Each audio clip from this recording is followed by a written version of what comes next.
Are you working on your author career but struggling to get that first book published? Does the goal of being an author seem too lofty?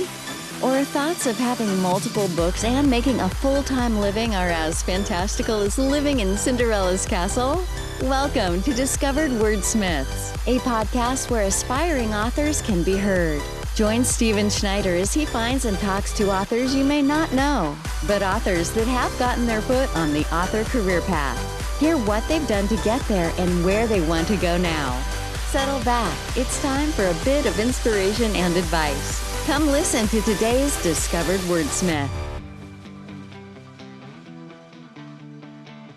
Sully, welcome again to the podcast. This is going to be part B. That's how I'm doing them now, part A and B. So now what we're doing is discussing a topic that has to do with new authors that new authors encounter.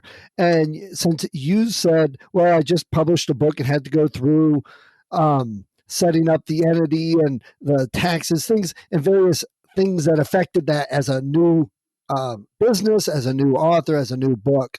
So we were going to talk about a few of those. Yep, and it's good to be back. I actually listened to your part B with Penny Appleton. Yes. And I like the concept of splitting it up. That's a really cool idea.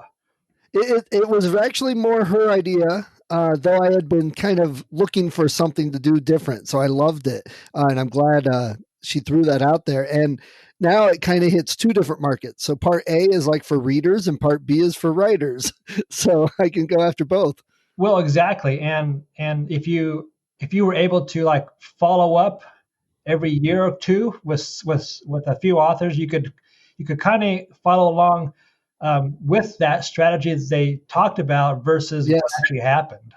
Right. Yeah. I love that. Yeah. So we were talking about the Rock Rain book in part A, and you wrote that with Jim Kukral, who I'm sure was digging out from about 15 inches of snow earlier this week here in Ohio. Lucky us. I wish I could send some of that this way. It'll probably come, but you know, the way the winds blow and all the Great Lakes, it all just dumps between here and New York. Yeah. So tell us, what were some of the things you had to get set up and what you had to do and what you would recommend? So first of all, I decided that this one book, I'm going to go wide with it. And I'm going to do a kind of a multi-approach sort of strategy. So I went in and set up an author account at Amazon and did the same thing with Apple Books. And with Apple Books, that actually took about 2 weeks because you have to do it a step at a time. They have to verify it. Right. So when you go in there, you put one of the things you have to decide is are you an LLC or a C corp, or are you a sole proprietor? Right. And along with that, are you using your social security number as a tax ID, or do you have an EIN? Right.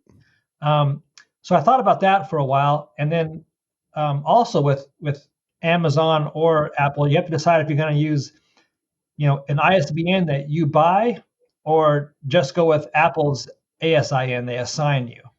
Right. Right there, you said like 4 sentences, and there's already 500 million things, I think. So let's back up one sec. So why did you choose to go wide? Because when you do that, obviously you can't be in Kindle Unlimited if you're going with anything else. And then why did you start with Amazon and Apple? And are you going to go with Google? And I guess why didn't you use something like Draft to Digital? What were your choice, or what were your decisions? Why did you come to those decisions? One, I'm going to go with Amazon and Apple, and then also Draft to Digital for everything else. Okay. So you're going direct to those. Right. The reason I want to go direct for those two is because I just like figuring stuff out. Okay. And the best way to do that is just to go ahead and do it.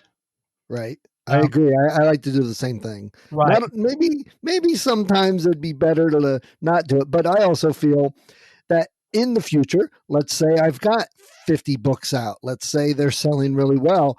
I don't have time to handle all that. I would have to get somebody to help me, and I need to know what they're doing, know what the results are, know how to answer their questions.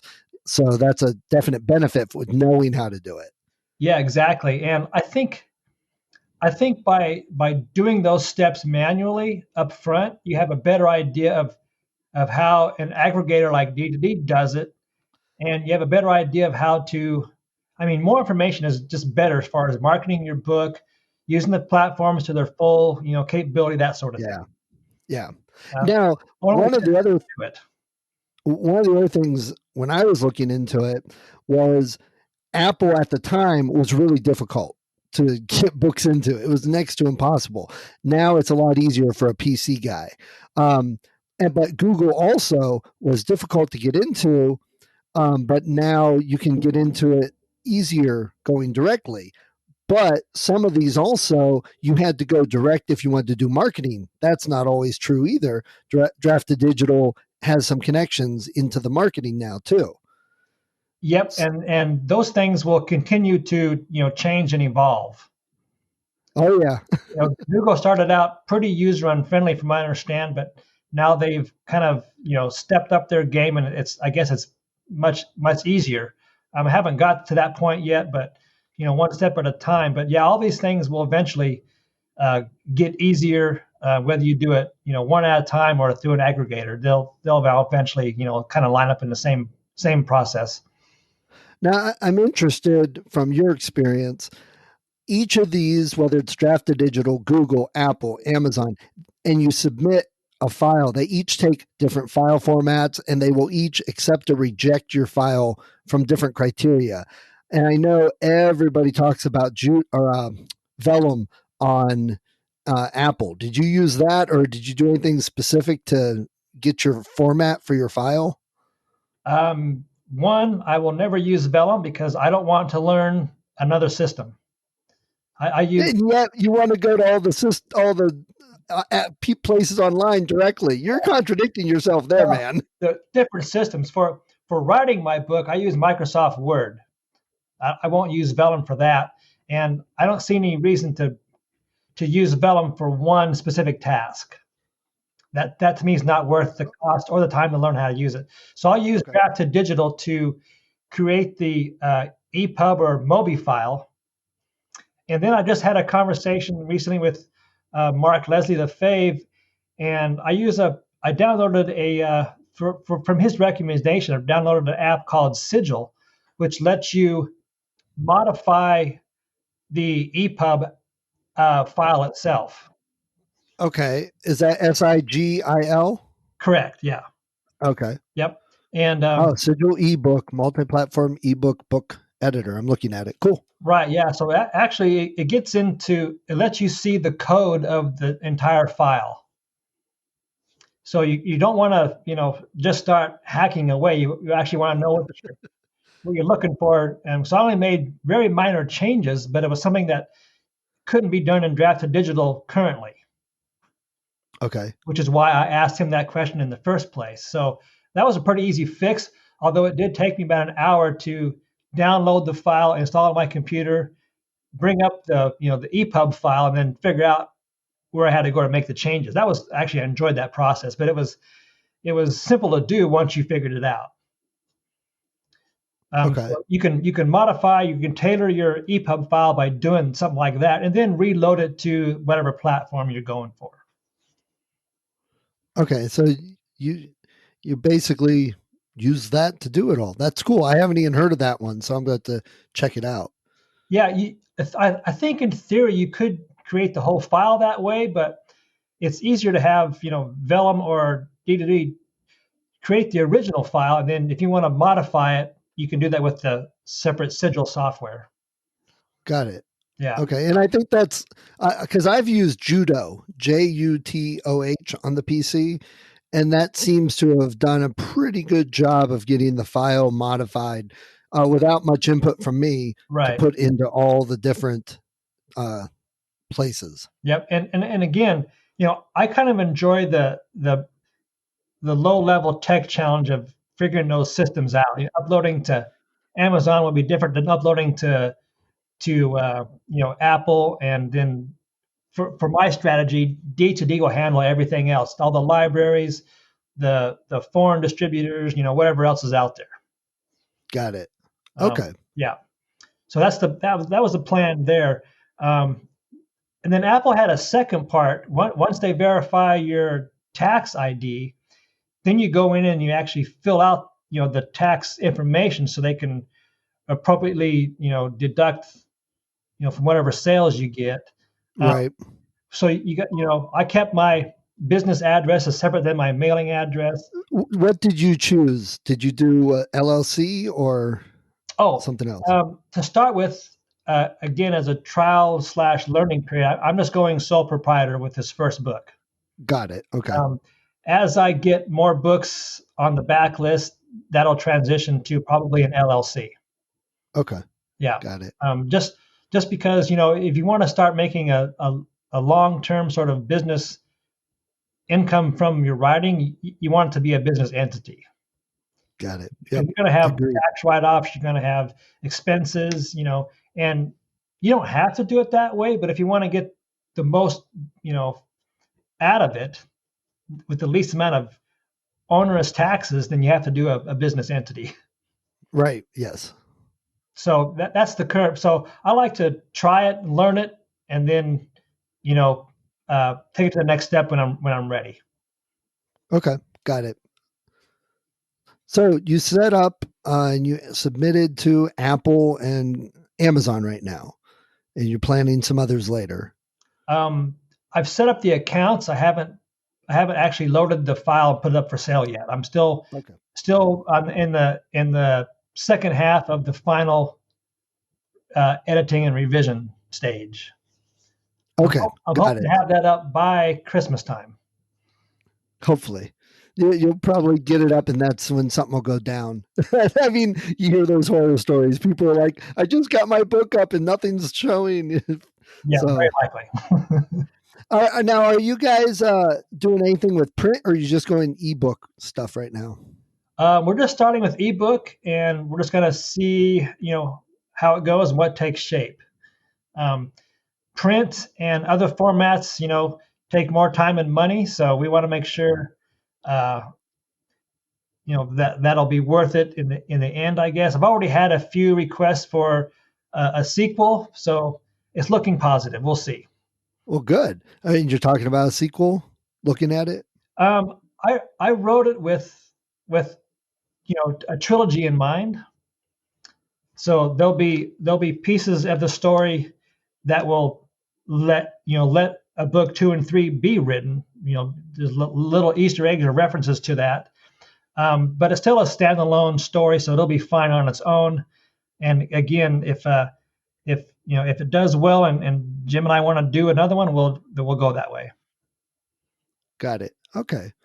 And I must say, I have not finished it, but I did receive a copy and I've been reading Rock Rain. I appreciate and definitely enjoy your style and your writing. You can do some things in your writing, I've noticed, that I have a hard time with. That's in between what people say. You seem to me very easily to put in not just their thoughts, but the extra bit of information needed to build the world and expand on past history in the world and things like that. But you don't have so much of it that people are getting bored just reading tons of info dumps. And you sparse it in there very well. I must say I'm enjoying that. Oh well, thanks. But that's a balancing act. I've had a couple readers say, "Well, I want to know more about this, and that." So you can't please everybody, but yeah, it was. I try to keep it. I try to keep it moving along quickly, so there's less of that. Got it. Yeah. So you're talking about writing a sequel, and I assume that's going to go wide also. Are you writing anything separate on your own? Anything else? Oh yes, I'm halfway through book 1 of a series, kind of a sci-fi space opera series planned. Okay. And are you going to do that wide from the beginning also? Yes, Yeah, my decision to go wide has come over the course of like probably 2 or 3 years as I learned more about it. Um, and it's different for every author. It's different for your tempo of writing. It's different whether you're brand new or have a backlog. So it's ever changing. But it's a little more personal in that over the last 2 years, I have perceived micro steps taken by Amazon that I think are less and less beneficial to the author. Okay.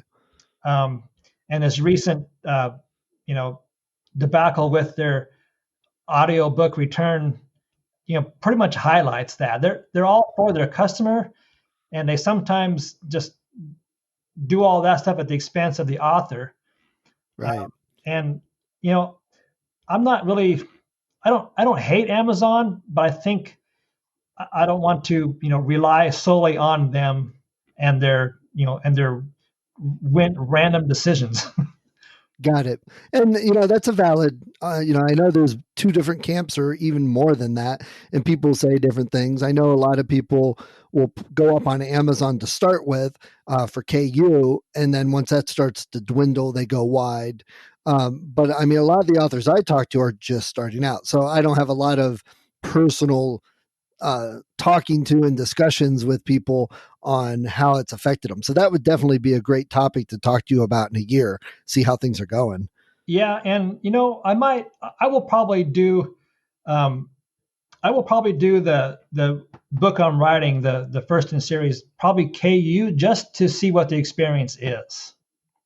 And that's not a bad idea. Yeah, and that's more again, for gathering knowledge and experience and see how it goes. But there's a much wider world out there that Amazon doesn't reach. And there's a lot of people out there that won't go to Amazon just because they're Amazon. Right. And I just listened to a podcast this morning, um, and they were talking about going wide versus KU.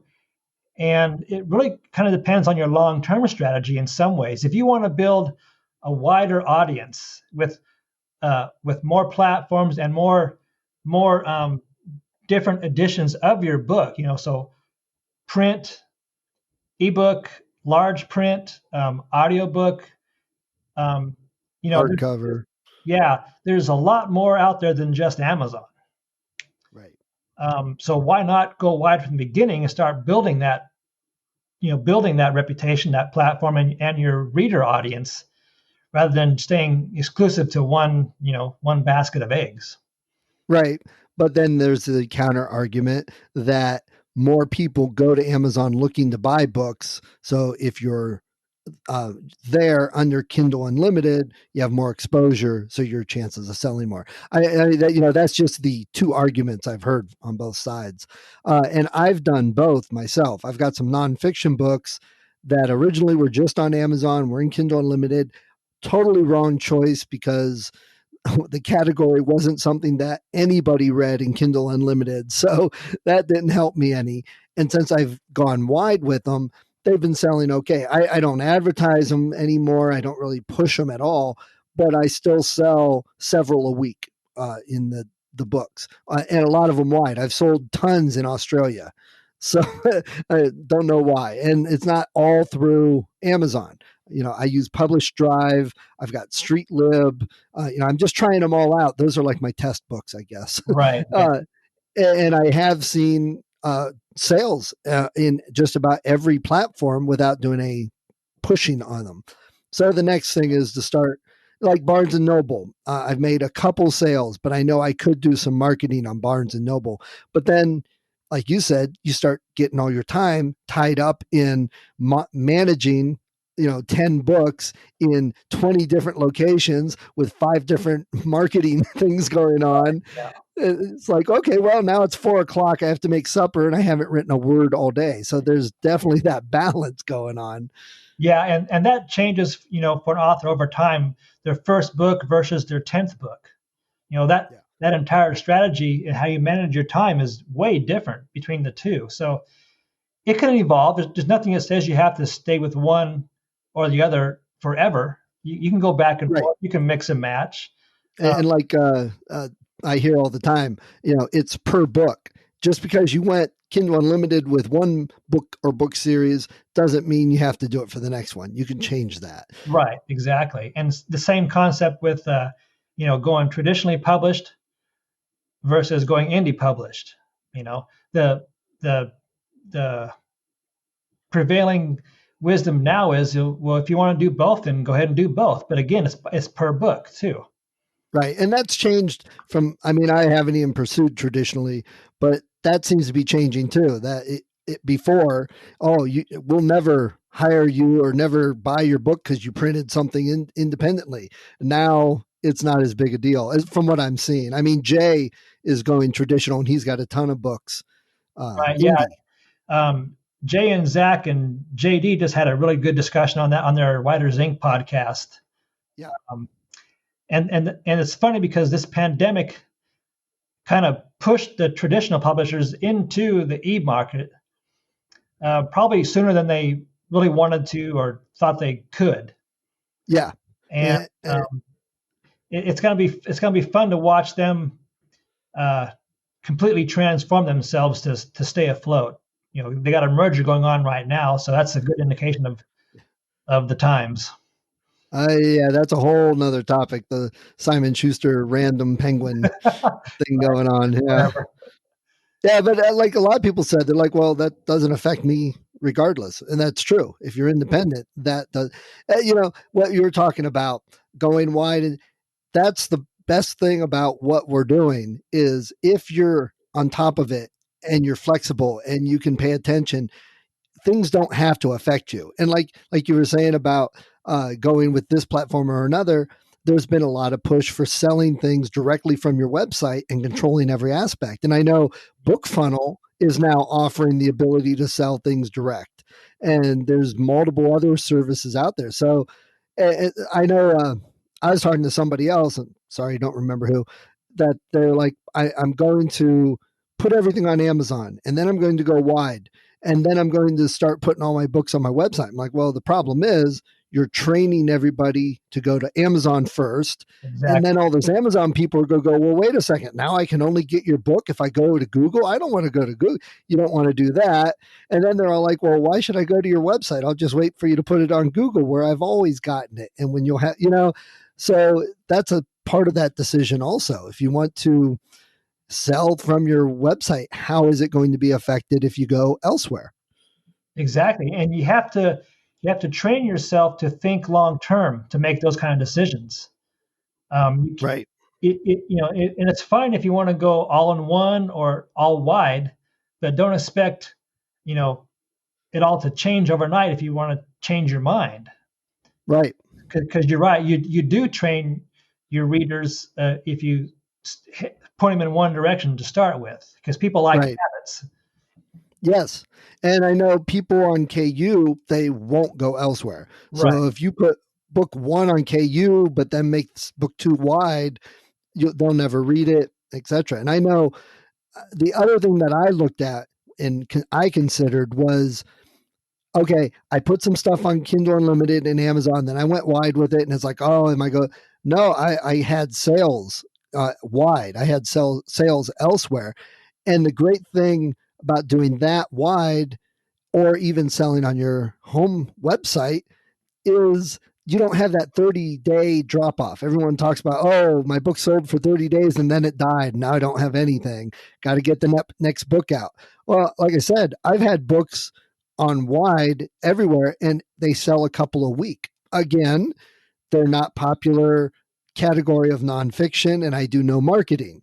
Obviously, I could probably improve that, but that's not the point for me for those. Right. So I'm not as afraid of that 30-day drop off. Again, I've got control of my own material. I can, do whatever I want. I can do marketing. I can put it elsewhere, etc. So that's the other consideration. Don't too many people, and I agree, rely completely on Amazon. Oh, now I've got to get our book out because Amazon's not pushing mine anymore. But there's choices. Exactly. And it comes down to, your personal pain point. Right. If you want easy with not much thinking involved, then probably KU is probably the best answer. And Right. if you plan on putting out, books on whatever kind of regular basis, and you just want it the easiest route possible, then that'll work. But if you have some time and some patience and a overall bigger strategy, then you have to just pick and choose your platforms and route and timing as appropriate. Yeah. You And also I have know to stay flexible too, though. right. And I know for me, I wasn't of the mindset, oh, I got to get a book out there, make it a million seller and become super rich. That wasn't my mindset at all. And that's probably going to help me in the long run. Right. Though I might not see the great spike in sales at the beginning, but it's the long tail. Exactly. And from what I can tell, authors today that are prolific and doing well, started out with one book, so they had to build up to a couple of backlists before they started making any kind of real income. So it's a natural progression for everybody, not just Right. starting out. But again, what we're really saying is everybody has to look at all of this and make your own choices, because none of the answers are completely wrong. It's just what works best for you. Exactly. Yeah. There's not one strategy or formula for everybody. Right. It's I know all a lot of people still use Smashwords, and they get into Baker and Taylor through Smashwords, and they sell wide through Smashwords. Well, I don't particularly like Smashwords. I don't know. It's just not my comfortable aggregator. I do put stuff on Smashwords, but it doesn't go anywhere but Smashwords. I right. turn everything else off. And that's the other great thing. You can have that power. The funny thing is, the one place you cannot control where it gets distributed is Ingram Spark. And that's one of my problems with Ingram Spark is once you put it into their catalog, they just shoot it everywhere. So it's like, well, I don't want them to do it here or there, but you don't get a choice. So personally, I just use Ingram Spark for the print, and Yep. everything else I do ebook. Well, and that just highlights the need to really know what you're using and why you're using it and how it's being used. And that's where there's so many different combinations. It's going to be different for every author. Yeah, absolutely. And I know a lot of people don't talk about print at all. Right. And you should. I mean, but then again, that's part of your strategy. Is that the market you want to reach also, or do you care about that? Or and like you said, I'm not in a hurry to strike it rich. I'd be happy to do this for the next 20 years and let it build up slowly. I'm in no particular hurry. Right. And well, what you said about knowing your market and who you're writing to. You mentioned Jackie Penn. She writes romance, and she writes romance for older adults. Well, both of those, that demographic and that category, sell extremely well on Amazon and KU. Yep. And I think that's the only place she has her books. Whereas I'm doing middle grade, which is shown that more middle graders want a print book than they want an ebook, or their parents buy it for them or whatever. So I'm better off having print and pushing the print. So you just have to really know what you're writing and for who. Yeah, and exactly. And like Joanna Penn is always saying, you have multiple choices and formats. Why not do them all? Right. Yeah. And, I'm looking at wanting to do a hardback. It takes a little bit more to do. So I'm working on getting there, but I want to offer a special edition hardback with my bonus short stories included in the hardback. So it's the special edition for people. Yeah, I would think you putting all those. Was it you talking about writing short stories for your kids, or that's somebody else? Yeah, no, that's me. Yeah, I'm working on one right now. I'm way behind. Yeah, so putting all those in a collection would be a really cool idea, I think.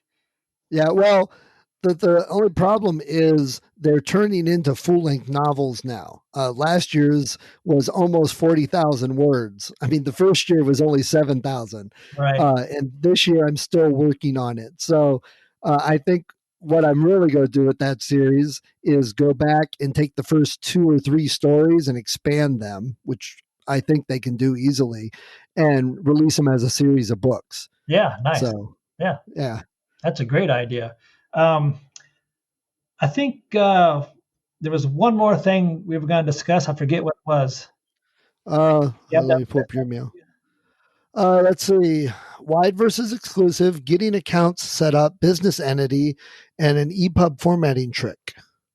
So I think that was actually all of them. Yeah, we did all that. Yeah, wow. And I love the Sigil thing. I'm going to put a link to that in the notes for the show. So I appreciate that. Yeah, actually, I'll send you a link because it's not directly on the Sigil site itself. It's sideways somehow. Yeah, you have to go to the GitHub, which may confuse some people. Right. Yeah. It took me a while to find it and download the correct file. Right. But once you So, do it, it's easy after that. right. Now, I'm going to go back and ask you another thing with Vellum. You said you didn't really want to learn their software, etc.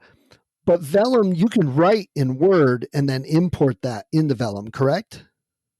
I don't know. I've never used Vellum, so I don't know. Okay. I believe you can. So, I mean, what a lot of, and this is honestly, I've thought of buying a Mac only for Vellum if it's that good, because everyone says you just write in Scrivener, Word, or whatever, and then you just import it into Vellum, hit the button, and it gives you the file. It like magically knows everything you need.